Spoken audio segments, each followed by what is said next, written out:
This is Beyond a Reasonable Doubt with your hosts, Mark Garrigus and Gary Smith. Well, welcome, Gary, on the road. You know, usually this is kind of a flip-flop from our usual, but I'm on a staycation while Gary is out traveling somewhere in the Southwest. Yeah. I think by the time you hear this, I'll be back home. But I'm somewhere out in the desert trying to spend some time with family. But always have time for you, Mark. Thank you. I appreciate it. My dogs thank you. And Happy New Year, Gary. Happy New Year. Every dog deserves a good walk on New Year's Eve. So far be it from me to mess that up. So happy to wait. Thank you so much. So I think the big news this week is, and I just sent it to you, so I know you have not read it unless you're the throwback to the Evelyn Wood speed reader. By the way, I also selected the comment of the week. You want to put that up? I don't have the image, but I can read it. So let's see here. It said, let me make it a little bigger.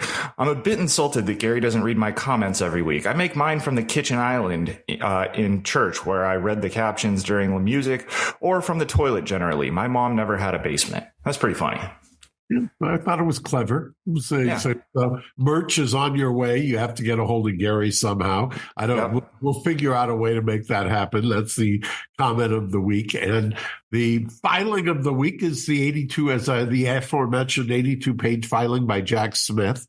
Actually, before we get to that, just because you alluded to it, let's point out that the merch is, at least initially, not going to be available for purchase. So the only way to get your merch is to be a commenter on our YouTube page, and you must subscribe as well, because I'm going to check. Just because you commented, if you're not subscribed, then you're ineligible. So go to youtube.com/reasonabledoubt-podcast, subscribe, and then comment on the show. And the cleverest comment each week, or the funniest, whatever Mark and I deem as the winner, will get a nice high-quality sweatshirt. And I will say, they are very high quality. I love mine, so they're coming soon.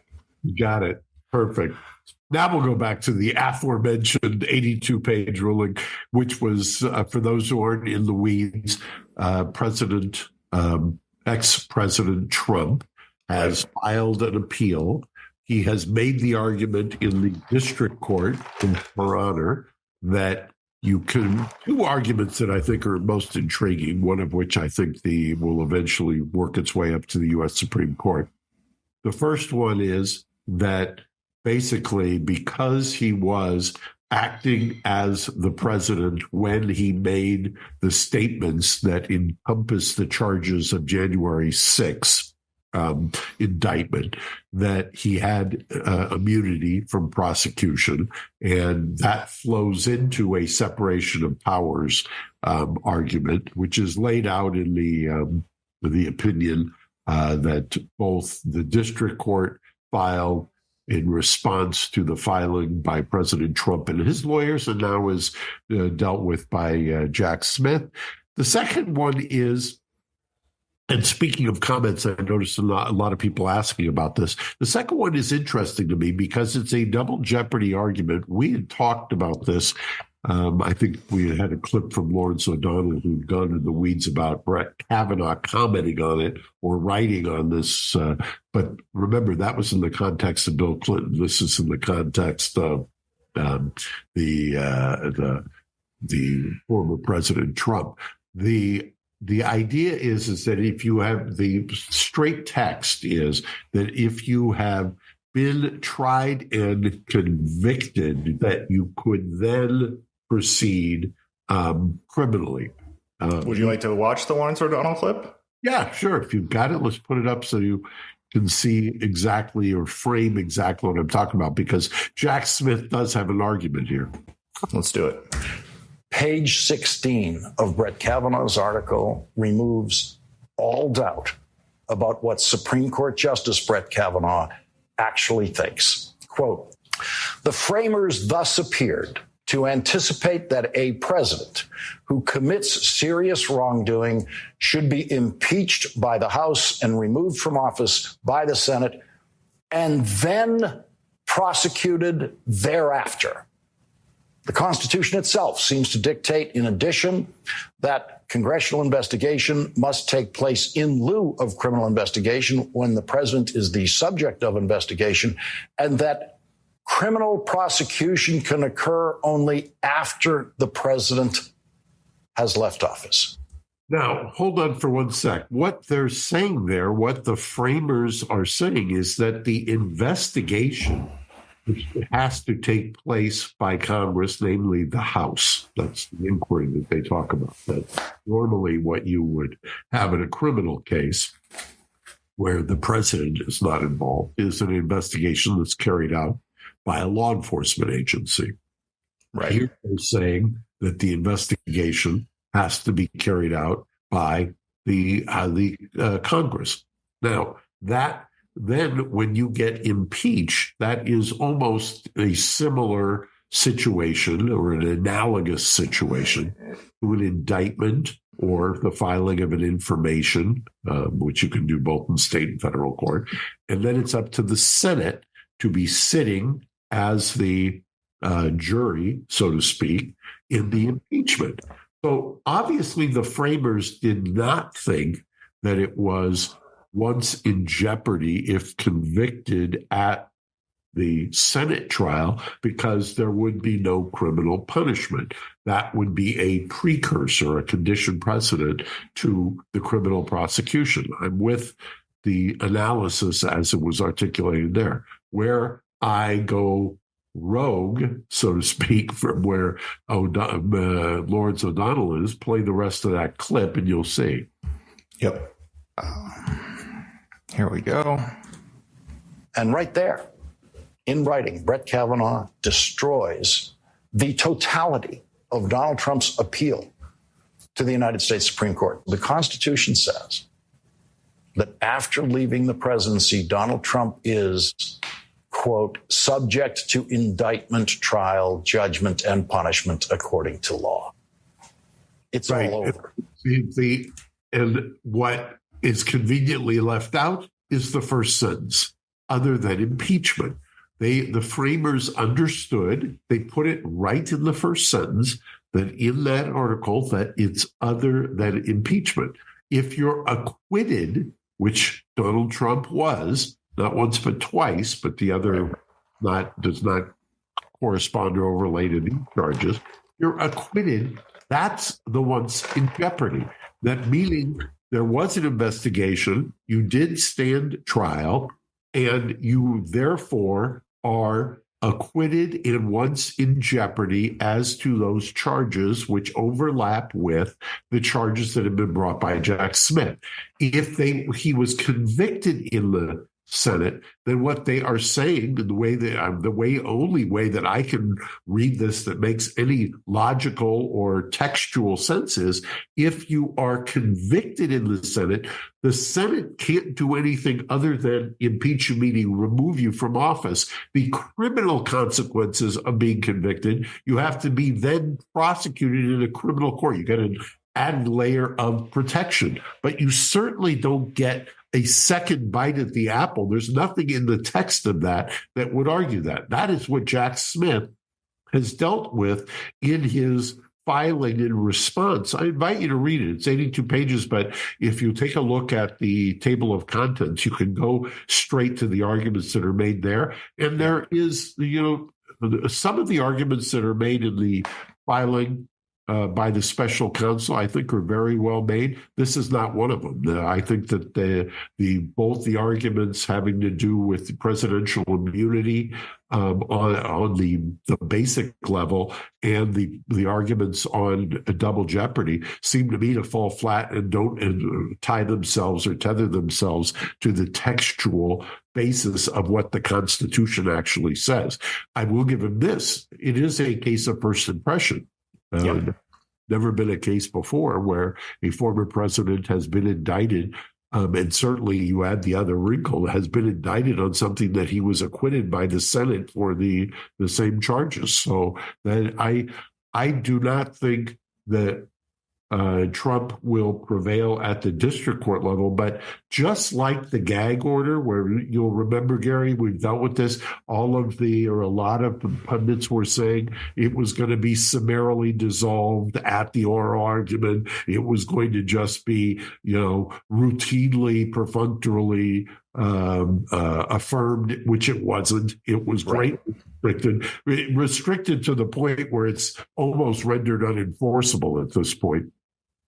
Right. And every time they pause it, he just goes ahead and says whatever he wants anyways and leaves it up on Truth Social and various other platforms. And it just lives on after it's reinforced. So it's, at that point, it's like, what is it doing? It's not much.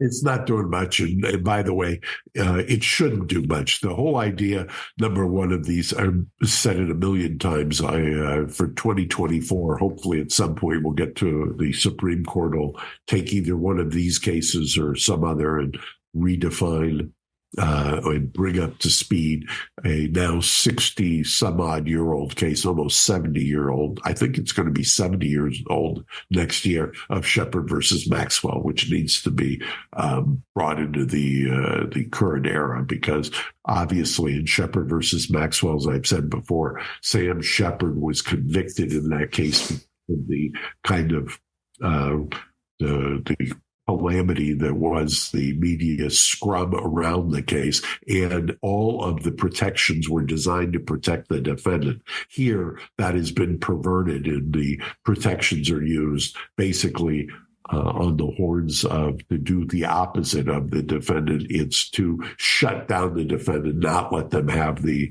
opportunity to defend themselves. And by the way, people say, well, you just try it in the court. No, you can't just try these cases in the court. It is, it's a fundamental misnomer. I know that judges often argue this, and the biggest proponents of these are the prosecution, who always are saying, we're going to present our case in court. Yeah, as the law enforcement is leaking like a sieve every supposed bad fact or everything else, and the defense is supposed to just sit there and say no comment as the jury pool gets incredibly biased.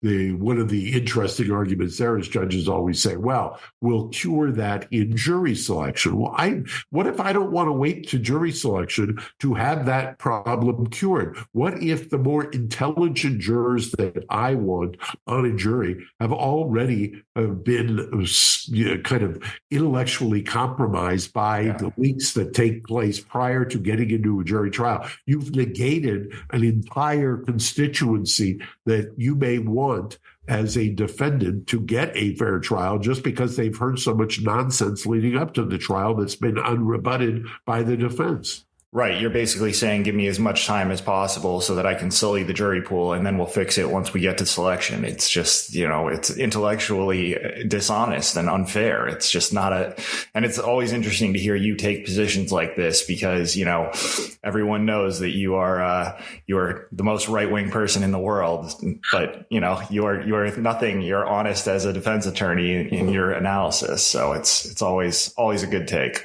Well, and I keep hearkening back, if you're consistent with what you were saying in the 90s when Ken Starr and the independent counsel was coming after the Clintons in Whitewater, if you saw what Ken Starr did in the Lewinsky House impeachment and subsequent Senate acquittal there, if you were on that side, and by the way, if you believe the polls, 70% of America was on the side that was overreaching and everything else, then you're very hard pressed to take a different position here. I know you can always say this is a threat to democracy. This is this is dangerous. That wasn't, But you know what? There are arguments that are being made just as forcefully that when you remove a candidate who has never been charged, nor let alone convicted with insurrection. By the way, just as a postscript, Jack Smith's indictment on the January 6th is not for insurrection.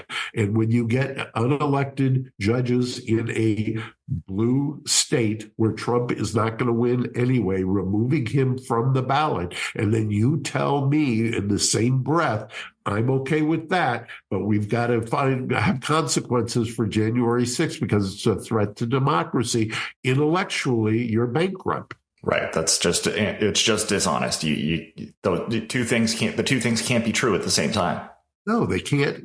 Or they can be true if you want to adopt the consistency is what's the old expression, hobgoblin of little minds or something? Yeah, exactly. You can say, okay, I'm going to be consistent in my input. And I think also as a political strategy, it doesn't make a whole lot of sense. And that's coming from somebody who, as you've rightly pointed out, is hardly the most right-wing purveyor of ideas or anything else. I've been as far left as one can believe. I've been far left long enough to remember when Democrats were not the cheerleaders for the prosecution. I remember when Democrats were the pride of being a Democrat was that you tried to hold government accountable, that you were the one who had your doubts about the man and government. So that's how far back, how quaint it is in terms of my memory of what it was to be a Democrat. I remember when Democrats weren't cheering on wars. I remember when Democrats weren't turning themselves inside out to find ways to prosecute people, and I remember also mocking bleach blonde former federal prosecutors for their Republican leanings. Now, what do? You got nothing but former prosecutors espousing or claiming to be the part of the Democratic charge. So. I may not read the YouTube comments, but I definitely see enough tweets accusing you of being a right-wing activist that make me smile ear to ear. Just so silly to me. But people don't necessarily have long memories, so maybe they hear something you say one week and they decide that you are something you're not, which I can attest to. You definitely are not. The whole idea, understand something about the criminal justice system. The criminal justice system, making this argument from time immemorial in the United States, is not supposed to be weaponized for political purposes. It's supposed to be, that's the bromides are that, it stands apart. The Department of Justice for decades, if not centuries, has made that argument. And when you get situations like what we see today, it gives you great pause, gives me great pause. Absolutely. And it's easy, when you're an outsider just looking at the political landscape to, subscribe to, yes, let's go after the people that we deem as a threat. But you have to step back and think about what would happen if you were in that position and whether or not you would want that landscape involved if you were the one who had something at risk. And I think it's very hard for people to do that. There's a lot of what's happening right now that mirrors what was happening in the late 80s and the late 90s in the criminal justice system. And it's also politically based in a lot of ways. I mean, there is the constant argument now that you see that is used to kind of take out so-called progressive DAs and things like that, the rampant crime, the videos of the retail smash and grabs and things of that nature. And it's very reminiscent of what was going on, kind of the tough on crime, just warehouse defendants, let's build more prisons mantra that was going on in the 90s, which led us to 3 strikes, which led us to California really being, at one point, I think, having the most people in prison of any developed municipality or government anywhere in the world. So there a lot of what you see is things that have happened before and are predictably, unfortunately, going to happen again. Yeah, the whole history repeating itself, unfortunately, not for the better. So what I think, if I'm going to prognosticate here, what I think is you're going to have a closer discussion in the district court, not in the district court, in the circuit court in D.C. on this issue. Jack Smith filed his, as I mentioned, the 82-page on Saturday, which would have been the 30th. I believe the oral arguments are coming up a week from Tuesday, I think, on the 9th. And I think that they're going to issue a decision forthwith. And I think the decision is going to be a lot more nuanced and a lot more in depth than what people think. I do not think this is a slam dunk by any means, especially at the circuit court level. Then that's when the fun begins, because it's going to go to the U.S. Supreme Court. Number one, do they get involved and do they take the case? I don't see how they cannot. I know that there's probably the chief probably would like to not call this ball or strike, but if you're on the U.S. Supreme Court, this case of first impression intellectually has to be one of the most intriguing ones you're going to be remembered by. Does this get referred to as Bush versus Gore redux, or is there another solution out of this? Does this end up being a Jones v. Clinton unanimous opinion, or is this a per curiam opinion, or is this just a denial? They don't take it. I tend to think that they're going to decide this case, and I tend to think that both this case in the circuit court, they may not put on fast track. I mean, they already understand the one fast track attempt by Jack Smith was already shut down. Yeah, they said no. Right. The Colorado Supreme Court case, which was a 4-3 decision, now that you've got Maine jumping on it as well, the Maine Secretary of State held the hearing and made findings and removed. I think you've got a kind of a textbook situation of where SCOTUS should get involved, because you've got courts, Michigan being one, which did not remove. You've got California, which says we're not even going to do the effort, although that wouldn't be in the mix except anecdotally because it wasn't a court decision. And then Maine, which was a non-court decision, Secretary of State, but the GOP, I imagine, is already in the weeds on that, versus the Colorado 4-3 decision, which rightfully would go. The next step is the U.S. Supreme Court. So they're going to have their hands full between now and November. That's 2024 is going to be. You thought you had the Trump show before. You're going to have the Trump show at least at SCOTUS for 2024. We're not even there yet, and it's already shaping up to be a spicy year. So I'm looking forward to it, and we'll be here, and we'll be watching, and we'll be coming to you regularly and giving our analysis. So, Mark, thank you so much for making some time. Thank you, Gary. Thanks for taking a little bit of a break and letting the dogs get a walk. Yeah, absolutely. And thanks to my family for not shouting outside the door of this laundry room that I'm in while we try to make some good recording. I'm sure I can hear the comments. I can see the comments right now. The Gary has upgraded from the bedroom to the laundry room. So yeah, absolutely. Well, the comments are always spicy and they're always fun. So everyone go nuts and try to get yourself a sweatshirt. They're coming out very soon and they're handsome looking. So you should all be trying to get one. Mark, thank you so much as always. Happy New Year, and we'll see you in 2024. Happy New Year, Gary. Have fun. Be safe. Bye-bye. Thanks for listening to Reasonable Doubt. Subscribe on YouTube at youtube.com/Reasonable Doubt Podcast.